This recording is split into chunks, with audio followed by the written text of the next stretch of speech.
Welcome back to my channel. तो guys, आज की इस वीडियो में मैं आपके लिए लाया हूं एक अच्छा सा टॉपिक जिसका नाम है एयर। मुझको पता है कि ये वीडियो बहुत टू लेट है, पर आज की इस वीडियो में मैं एक धमाकेदार कंसेप्ट लाया हूं जिसका जो कि क्लास 7 का चैप्टर 4 एयर है। एयर के बारे में आज हम बहुत सारे कंसेप्ट क्लियर करेंगे, टॉपिक्स लेंगे और बहुत मजा आने वाला है। धमाकेदार आज इस वीडियो को हम बनाने वाले हैं और बने रहिए हमारे इस चैनल पर जिसका नाम है काजल एजुकेशन। अगर आप अभी न्यू हैं और हमारे चैनल को सब्सक्राइब नहीं किया है तो कर दीजिए और वीडियो को लाइक कर दीजिए। तो without wasting any more time let's start. तो देखिए यहाँ पर हमारे टॉपिक 2 भी कवर मैंने लिख रखे हैं, तो चलिए उनको समझते हैं। पहला कौन सा है हमारा? एटमॉस्फेयर। हम एटमॉस्फेयर के बारे में समझेंगे कि कहाँ होती है, कहाँ स्थित होती है, क्या होता है, इसकी डेफिनेशन क्या होती है। आज हम इसी का सभी को समझेंगे। और दूसरा हमारा weather and climate. Atmosphere, weather and climate, मौसम और क्लाइमेट, मॉइस्चर को कहते हैं, क्लाइमेट को हम सभी दोनों को समझेंगे, उनका कंसेप्ट क्लियर करेंगे। और हमारा लास्ट है मॉइस्चर। मॉइस्चर में बहुत बच्चों का डाउट होता है, मॉइस्चर क्या होता है वो समझ में नहीं आता, तो आज की इस वीडियो में हम इस टॉपिक को भी क्लियर करेंगे। तो ये हमारे टॉपिक टू बी कवर्ड, ये 3 टॉपिक थे। इन 3 टॉपिक के आधार पर हमारे कंप्लीट होता है चैप्टर और उसके आगे कुछ और है। तो ठीक है, ये तो हमारे टॉपिक थे। अब हम टॉपिक के बारे में पढ़ते हैं। तो ठीक है, हमारा जो टॉपिक था वो फर्स्ट था एटमॉस्फेयर। तो चलिए एटमॉस्फेयर के बारे में हम समझते हैं कि एटमॉस्फेयर होता क्या है। Atmosphere is a large layer of air surrounding our planet earth. All living being on the atmosphere.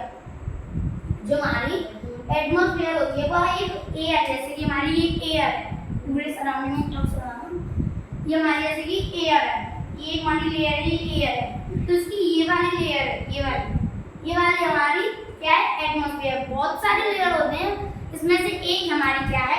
Atmosphere is the layer of air surrounding our planet. हमारे इस मान की जो हम समझो एयर के हमारे जो प्लैनेट है, हमारे जैसे अर्थ है,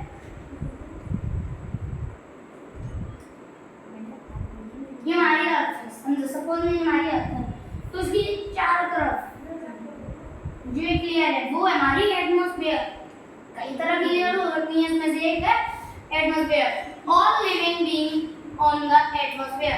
सभी जो होते हैं लिविंग ऑन द एटमॉस्फेयर में, जो सभी होते हैं जीव जंतु, लिविंग बीइंग्स, जीव जंतु से बाकी जानवर, पंछी, सभी हमारे एटमॉस्फेयर के द्वारा ही रह सकते हैं और गैसेस के द्वारा, जैसे कि ऑक्सीजन होते हैं। और ये हमारा दूसरा है, it is mass of the air that has made the temperature of earth. ये एक एयर का मास होता है जो कि हमारी that has made the temperature, जो कि टेम्परेचर तापमान बनाता है हमारी पूरी अर्थ का, जो कि जैसे एक मास ऑफ द एयर होता है हमारी हवा सपोज नहीं, हवा के चारों तरफ ये एक वो अर्थ है। फिर ये एक तापमान बनाता है अर्थ बल, जिसके कारण हमें गर्मी ये सभी लगती है। और उसकी जैसे हम इसके बारे में भी अलग वीडियो में पता करेंगे कि हमको गर्मी और ठंडी कब महसूस होती है और कब ये होता है। तो ठीक है, ये तो थे हमारे एटमॉस्फेयर के बारे में। अब इन सभी गैसेस का एक फिगर होता है, जो फिगर है उसको मैं अब आप उनको बताऊंगा। तो ठीक है, ये मैंने एक फिगर के बारे में बताया था, ये फिगर है, इससे आप मानो कि ये सभी एक गैसेस हैं, उनके बारे में एक फिगर है। तो चलो इसको हम समझते हैं फिगर कैसे है। जैसे कि इसमें पहले हमारा ऑक्सीजन है, ये पूरा गैस का एक सर्कल है, इसमें ऑक्सीजन कितनी है? 22%। हमारी पूरी अर्थ में सपोज करके हम मान लें तो 21% ऑक्सीजन है, और ये पूरा एक गोल है और आधा जो इसमें ऑक्सीजन 21% और 78% हमारा नाइट्रोजन है। फिर इसके चारों तरफ और है, चारों तरफ ये वाली लेयर है, ये वाली अलग से लेयर है, ये हमारी आर्गन। ये आर्गन है, ये हमारी 0.93% ये है।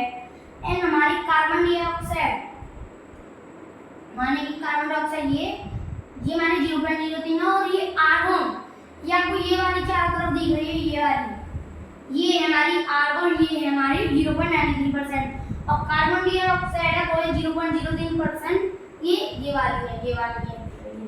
और ऑल अदर और बाकी सभी गैसेस बची वो है हमारी 0.04% में आती है। जैसे ये सर्कल से दिख रहे हैं, ये हमने ऑल अदर गैसेस लाने हैं। ये हमारा एक बुक में, ज्योग्राफी की बुक में ये हमारा बुक पूरा से आप ठीक तरह से समझ सकते हैं। तो ठीक है, ये तो था हमारा फिगर। अब आगे कुछ और टॉपिक्स आएंगे, चलिए उनको क्लियर करते हैं। ठीक है, ये तो हमारा एटमॉस्फेयर के बारे में, ये हमारा कंसेप्ट क्लियर नहीं हुआ। अभी तो हमारा ये कंपोजिशन ऑफ एटमॉस्फेयर, पहले तो हमने एटमॉस्फेयर के बारे में पढ़ा, अब हम कंपोजिशन ऑफ एटमॉस्फेयर के बारे में पढ़ेंगे। क्या, चलिए देखते हैं। इन द एटमॉस्फेयर में oxygen and nitrogen are found in bulk quantity. Carbon dioxide, helium, ozone, argon and hydrogen are found in lesser quantity. इसका मतलब ये होगा, जो हमारी अर्थ है,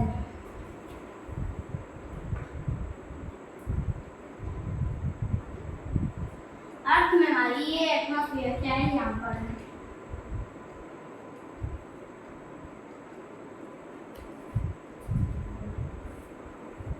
ये हमारी अर्थ के चारों तरफ क्या है, एटमॉस्फेयर है। अर्थ के हमारे एटमॉस्फेयर है, ऑक्सीजन लेवल इस अर्थ में कुछ फिगर के अनुसार देखिए, जो मैंने फिगर बनाया था उसमें 21% हमारा क्या था, ऑक्सीजन था, और 78% क्या था, नाइट्रोजन। तो इसका मतलब ये हुआ कि हमारी अर्थ में ऑक्सीजन और नाइट्रोजन तो बल्क आता है हमारा सिनोनिम्स में, किसका, बिग, ज्यादा मात्रा में हमारी ऑक्सीजन और नाइट्रोजन हमारी अर्थ में ज्यादा मात्रा में पाई जाती है। Carbon dioxide, helium, ozone, argon and hydrogen are found in less quantity. जैसे कि मैंने इन सभी गैसेस का नाम दिया, कार्बन डाइऑक्साइड, हीलियम, आर्गन, क्या है इसका, ओजोन, हीलियम, आर्गन, हाइड्रोजन, ये सभी गैसेस तो हमारी अर्थ में कम क्वांटिटी में पाई जाती है। क्योंकि जैसे मैंने फिगर में बताया था इन सभी के बारे में, जैसे कि एक फिगर में तो आर्गन था, एक में पता नहीं कार्बन डाइऑक्साइड था, हाइड्रोजन था, और कुछ ऐसा गैस नहीं थी। तो ऊपर आपने यहाँ डिनोट किया, उसमें लिख रहा था और अदर गैसेस। सभी गैसेस तो जीरो के बाद में थी, 0.98, 0.38, 0.3, 0.9, और कोई 0 पॉइंट था, कोई 1, 2, इतना परसेंट नहीं था। इसका ही मतलब ये हुआ कि जो हमारी अर्थ में जो कि कार्बन डाइऑक्साइड, हीलियम, ओजोन ये कम मात्रा में पाए जाते हैं, ये छोटी मात्रा में पाए जाते हैं। इस बड़ी मात्रा में सबसे ज्यादा, जैसे कि समझिए ये ऑक्सीजन और उसने नाइट्रोजन ने इतनी जगह घेर ली, सब मानिए, और ये बाकी के ये बचा, ये है सभी gases, other gases, carbon dioxide, ठीक है, पर ठीक है, एक कंसेप्ट तो आपको क्लियर हुआ, कंपोजिशन ऑफ इसका एटमॉस्फेयर का आपको एक कंसेप्ट क्लियर हुआ। अब चलिए हम दूसरे कंसेप्ट, 2 कंसेप्ट और हैं, उनके बारे में पढ़ लेते हैं। ठीक है, ये हमारा दूसरा कंसेप्ट है कंपोजिशन ऑफ एटमॉस्फेयर का। पहला कंसेप्ट तो हमने क्लियर कर लिया, अब ये हमारा दूसरा कंसेप्ट क्या है, चलिए इसको भी समझ लेते हैं बिना किसी देरी के। Apart from these gases, tiny dust particles are also present in the air. Nitrogen is most plentiful air gas. When we inhale, we take some amount of nitrogen into our lung and exhale it. इसका मतलब ये हुआ, जैसे कि उस figure में हमने क्या देखा, उस फिगर में हमने यही देखा कि जो हमारी जो निट्रोजन है वो बहुत अमाउंट में 78% सबसे ज़्यादा क्या है, हमारी निट्रोजन है, और ऑक्सीजन हमारी 21% है। ऐसे ही समथिंग है, पूरा मेरे को पता नहीं है, शायद ठीक भी हो सकता है। 78% है, तो 78% तो आप ये सोच, आपके मन में ये सवाल तो जरूर उठा होगा, कहीं ये जहरीली गैस तो नहीं है, कहीं ये बेफालतू की गैस या जहरीली किसी बीमारी रोग की गैस नहीं है, तो ये गैस इतनी अमाउंट में क्यों है? इस 78% इसलिए है क्योंकि देखिए हम बिल्कुल शुरू से समझते हैं, इसमें आप फिगर बनाता हूँ, फिगर रहने दो। जैसे कि हमने ब्रीथ करते हैं, हम ब्रीथ करेंगे, तो हम ब्रीथ करते समय यो नहीं है कि हमारी जैसे कि ये अर्थ थी, अर्थ की तरफ जो हमारी पूरी गैसेस थी वो बिल्कुल साफ है, एकदम साफ आएंगे और हम साफ तरीके से लेंगे और साफ तरीके से निकालेंगे। अगर हमारी गैस साफ ही होंगी तो हम निकालेंगे ही क्यों?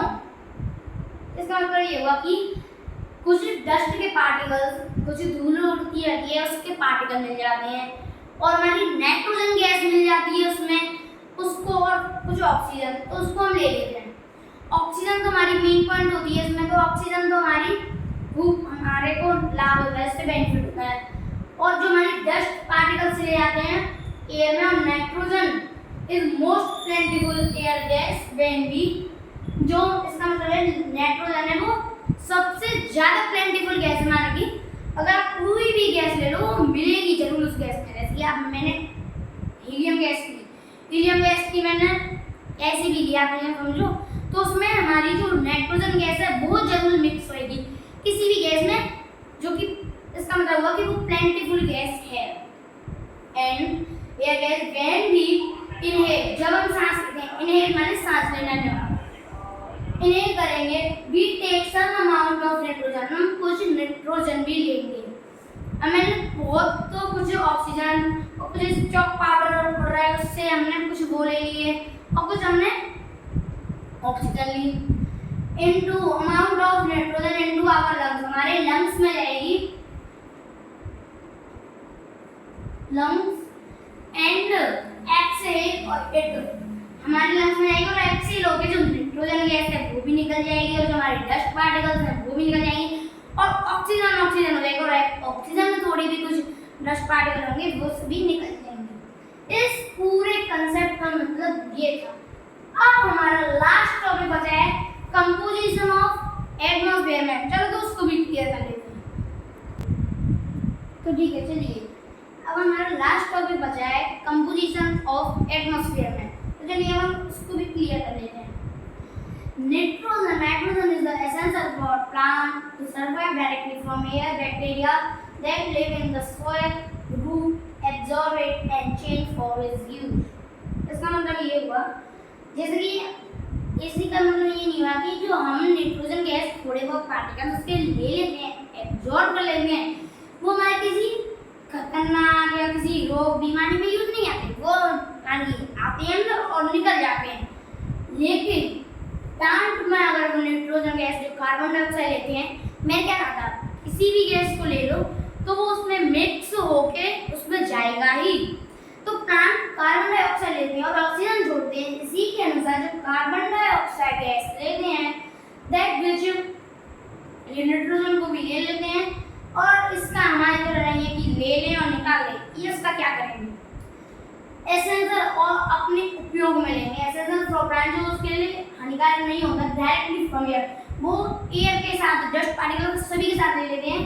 बैक्टीरिया जो सॉइल में रूट में जो कुछ बैक्टीरिया होते हैं that live in the soil, जो कि सॉइल रूट में रहते हैं, एब्जॉर्ब रूट, जो सॉइल रूट होती है, रूट उसको एब्जॉर्ब कर लेती है उनको नाइट्रोजन गैस को, जो रूट होती है सॉइल में रूट होती है वो उनको एब्जॉर्ब कर लेती है और उनका कुछ मिक्स कोई एक्टिविटी करती है, कोई साइकिलिंग करती है, उसको किसी में चेंज कर देगी अपने यूज में। मानते नहीं, निकालेगी नहीं, वो मानेगी लेगी और फिर अंदर ही अंदर कुछ करके उसको अपना अच्छे यूज में लाएगी। तो ठीक है, कंपोजिशन ऑफ एटमॉस्फेयर भी हमारा क्लियर हो गया। अब हम पढ़ेंगे स्ट्रक्चर ऑफ गैसेस, जिसमें मेन पॉइंट आता है स्ट्रक्चर ऑफ गैसेस क्या होते हैं। चलिए हम देखते हैं। तो गाइस देखिए, इसके अंदर जो हमारा वो था स्ट्रक्चर ऑफ एटमॉस्फेयर, वो बहुत हार्ड है, मेरे को भी समझ में ठीक से नहीं आ रहा है, आपको भी नहीं आएगा। और जो बाकी सब टॉपिक बचे हैं और स्ट्रक्चर ऑफ एटमॉस्फेयर बचा है, उनको हम अगले पार्ट में करेंगे। ये था हमारा पार्ट 1 और उस सभी को हम अगले पार्ट में करेंगे। और अगले पार्ट के बाद में इस ज्योग्राफी की पूरी बुक का कंप्लीट कोर्स की एक वीडियो बनाऊंगा। पहले तो मैं सभी का पार्ट बनाऊंगा, फिर उनकी एक वीडियो आपको मिलेगी। तो ठीक है, आज के लिए बस इतना ही। और फिर से कहूँगा कि आप हमारे चैनल पर न्यू हैं तो सब्सक्राइब कर लें और वीडियो को लाइक कर लें। Thank you.